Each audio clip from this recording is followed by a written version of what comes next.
महाभारत के युद्ध में एक से बढ़कर एक योद्धा हुए। सबने इस युद्ध में पराक्रम दिखाते हुए अपने जीवन का बलिदान दिया। पर उसी महाभारत के युद्ध की काया पलट दी श्री कृष्ण की सहायता से अर्जुन ने। श्री कृष्ण ही कारण थे अर्जुन के विजयी होने का। लेकिन पूरे आर्यव्रत में एक ही योद्धा ऐसा था जिसके हर बाण पर अर्जुन की मृत्यु लिखी थी।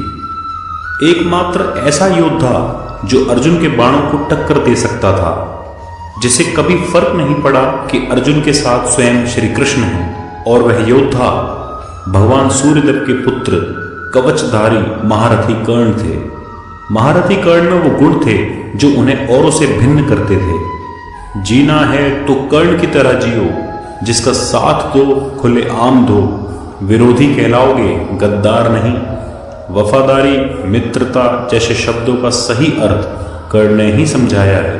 श्री कृष्ण ने जब कर्ण को ये बताया कि वह राजमाता कुंती के बड़े पुत्र हैं और पांडवों के बड़े भाई हैं, साथ ही ये भी कहा कि दुर्योधन का साथ छोड़ दें, युद्ध समाप्त होने के बाद बड़ा भाई होने के कारण वही हस्तिनापुर के राजा बनेंगे, तब कर्ण ने विनम्रता से जवाब दिया, हे माधव, अगर मुझे सारा राजपाट मिल भी गया तो भी मैं सब दुर्योधन को दे दूंगा। कर्ण ने कहा, जब बीच प्रतियोगिता में मुझे ये कहकर अपमानित किया गया कि मैं सूत पुत्र हूं और राजकुमारों से प्रतियोगिता नहीं कर सकता, तब एकमात्र दुर्योधन ही था जिसने मुझे अंग प्रदेश का राजा बनाकर उस प्रतियोगिता के लायक बनाया। जब गुरु द्रोण और पांडव मुझ पर हंस रहे थे, तब दुर्योधन ने ही मुझे सम्मान दिलवाया। मैं उसके साथ छल नहीं कर सकता।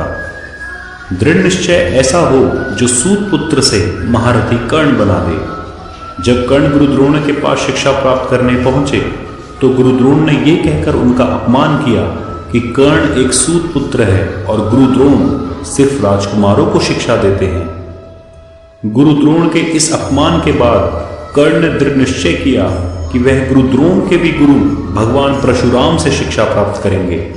कर्ण जानते थे कि परशुराम सिर्फ ब्राह्मणों को ही शिक्षा देते हैं।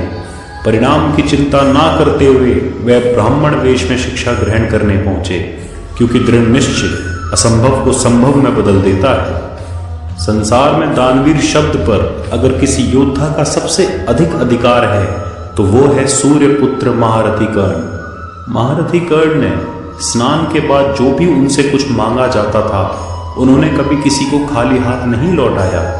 और इसी बात का फायदा अर्जुन के पिता देवराज इंद्र ने उठाया।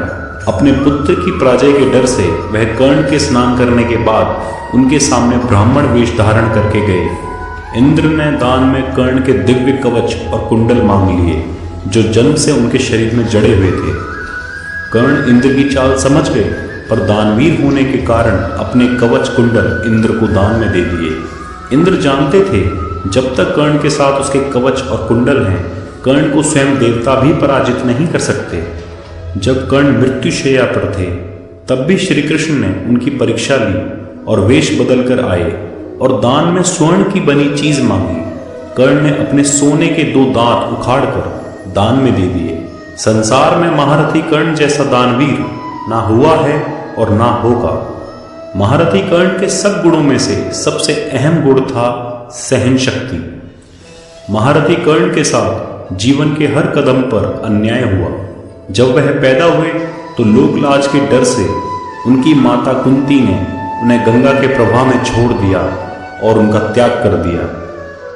कर्ण को हमेशा सूत पुत्र कहकर दबाया गया। शिक्षा तक देने से मना कर दिया क्योंकि वे सूत पुत्र थे। द्रौपदी के स्वयंवर में अर्जुन के अलावा केवल कर्ण में सामर्थ्य था स्वयंवर जीतने का, पर सूत पुत्र कहकर वहां भी अपमान मिला। जिस गुरु से शिक्षा प्राप्त की उसकी नींद ना खराब हो जाए तो बिना हिले बिच्छू के डंक को सहता रहा वो कर्ण, और उसी गुरु ने कर्ण को विद्याहीन होने का श्राप दे दिया।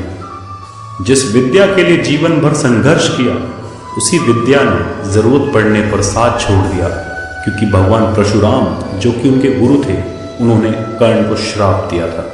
यहाँ तक कि जिस रथ पर अनेकों युद्ध जीते, उस रथ का पहिया भी धंस गया जमीन में। और अर्जुन ने उस अवस्था में तीर चला दिया महारथी कर्ण पर